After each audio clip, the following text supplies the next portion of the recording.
चलिए बच्चों, आज जानेंगे अध्याय 9 समांतर चतुर्भुजों और त्रिभुजों के क्षेत्रफल। इस पाठ में हम समझेंगे कि समांतर चतुर्भुज के गुण और उससे जो आकृतियाँ उसमें दिया गया है उसके बारे में जानेंगे। तो इस पाठ में जब का है, पहले हम इस सब तथ्यों को समझते हुए आपका ये उदाहरण देखेंगे। इसके बाद आपका जो प्रश्नावली है ये 9.1, इसको हम सॉल्व करेंगे। तो पहले थोड़ा सा बेसिक कंसेप्ट है उसको समझ ले, फिर अब हम चलते हैं प्रश्नावली पे। तो देखिए, हमने बेसिक कंसेप्ट यहाँ पे नोट किया है। पहला जानना है त्रिभुज के बारे में। जो पहला पॉइंट है उसमें हम देखेंगे त्रिभुज के बारे में। त्रिभुज आप पहले पढ़े हो, 3 भुजाओं से घिरी हुई आकृति को त्रिभुज कहते हैं। ये फिगर बनाया गया है। दूसरा पॉइंट है चतुर्भुज के बारे में। 4 भुजाओं से घिरी हुई आकृति को चतुर्भुज कहते हैं, ABCD। अब ये जो है आपका, यही आपका क्या है, समांतर चतुर्भुज, जिससे आपको समझना है और जानना है। तो समांतर चतुर्भुज में क्या होता है कि सम्मुख भुजाओं के दोनों युग समान और समांतर होते हैं। जो सम्मुख भुजाएं होती है, सामने वाली भुजाएं होती है, आपस में क्या होती है, समान होती है। यानी आप यहाँ लिख सकते हो बाबू कि AB समानांतर CD या AB बराबर CD। ये जो भुजाएं हैं, AB जो है CD के समानांतर है और AD जो है BC के समानांतर है। तो ये समानांतर चतुर्भुज होता है। अगला टॉपिक जानना है आपको क्षेत्रफल के बारे में। क्षेत्रफल क्या होता है? तो किसी भी सरल या बंद आकृति के द्वारा घिरा हुआ तलीय क्षेत्र का परिमाप क्षेत्रफल कहलाता है। किसी भी सरल या बंद आकृति के द्वारा घिरा हुआ तलीय क्षेत्र का परिमाप क्षेत्रफल कहलाता है। जैसे ये त्रिभुज है आपका, तो देखिएगा इसमें ये जो भाग है हमारा, ये जो पूरा अंदर वाला जो हम अगर इसको कलर कर दे, जितना भाग घेरा हुआ है इसी को क्या बोलते हैं, क्षेत्रफल। जैसे आपका त्रिभुज है, ये जो जितना भाग छेकेगा, जितना भाग घेरेगा, इसको हम बोलते हैं क्षेत्रफल। जो घिरा हुआ स्थान है इसी को क्या बोलते हैं, क्षेत्रफल बोलते हैं। तो ये आप समझ गए। तो आपको त्रिभुज, चतुर्भुज, समांतर चतुर्भुज, क्षेत्रफल ये समझ गए। आप इसे नोट कर लीजिएगा।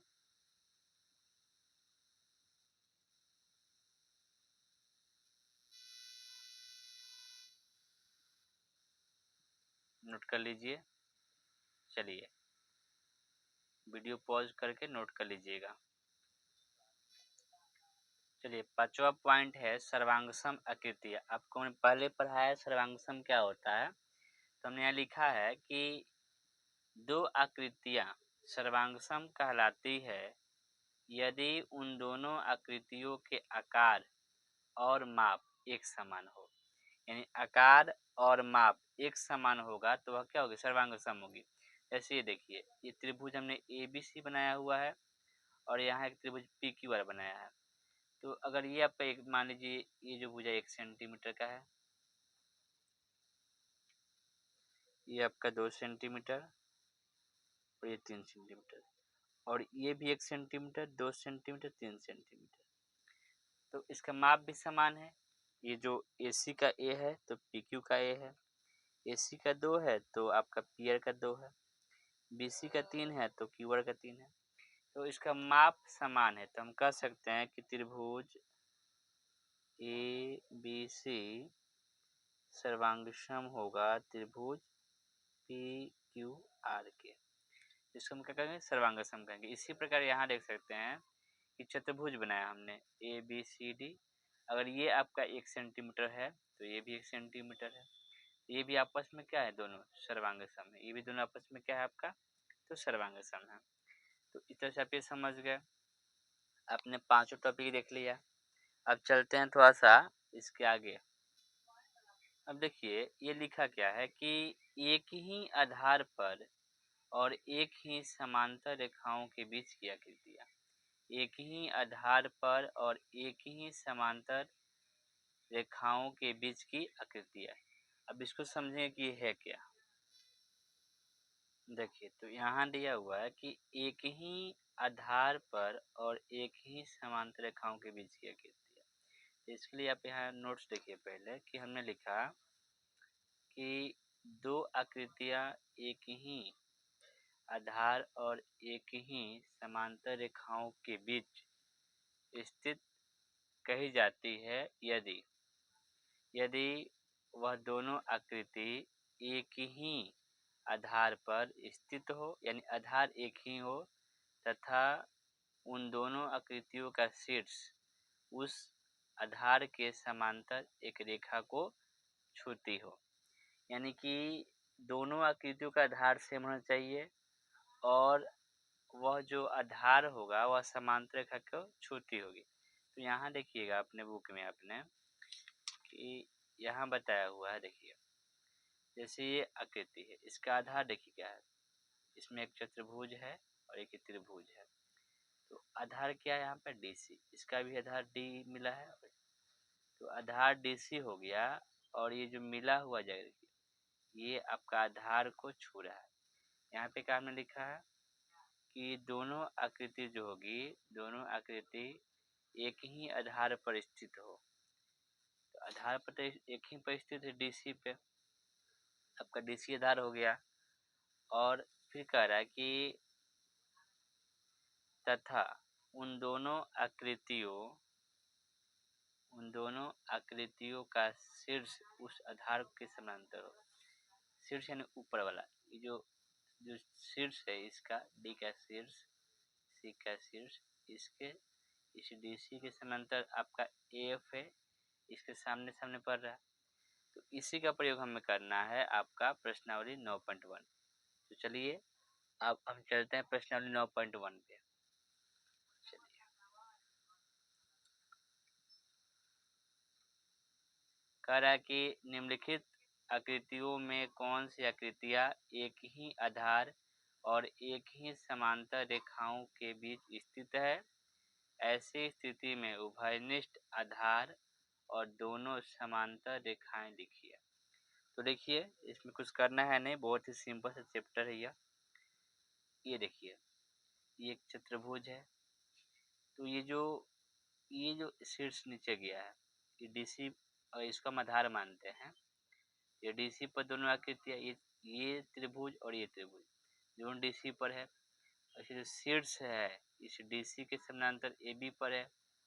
तो ये जो है आपका समांतर रेखा पर स्थित है। यह आपका समांतर रेखा पर स्थित है। यहाँ आप आधार लिख सकते हो कि आधार कितना है आपका।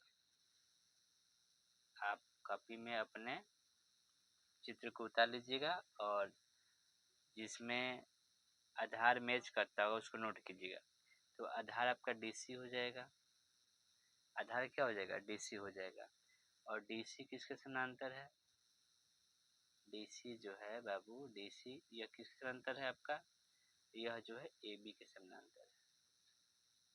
ठीक है, अब चलते हैं इस आकृति में। आप ये जो आकृति आप देख रहे हो कि इसका जो शीर्ष है इसको टच नहीं कर रहा है। नहीं टच कर रहा है तो ये तो आपका होगा नहीं। इसमें देखिए, अगर हम इस आपको क्यूअर को हम आधार मानते हैं, तो ये जो शीर्ष है इसे टच कर रहा है, तो ये आपका सही है। आप यहाँ लिख सकते हो आधार क्यूअर, और क्यूअर जो है समानांतर है DS के। क्यूअर जो समानांतर है किसके? ये जो आकृति आप देख रहे हो कि QR जो है जो शीर्ष बिंदु है इस पर टच कर रहा है, तो लिख सकते हैं कि आधार QR और QR जो होगा PS से क्या होगा? समानांतर होगा। अब देखते हैं हम इस वाले फिगर को। तो इस फिगर हम देख कर रहे हैं कि ये अगर आधार आपका है, अगर इसमें देखें हम तो अगर इसको हम आधार मान रहे हैं तब ये बीच से टच, यहाँ टच कर, यहाँ कब इसको आपको यहाँ टच करना चाहिए, ठीक है, इस कोण पे, शीर्ष बिंदु पे। तो ये टच नहीं कर रहा, ये नहीं होगा आपका। अब इसे देखिए 5 नंबर का,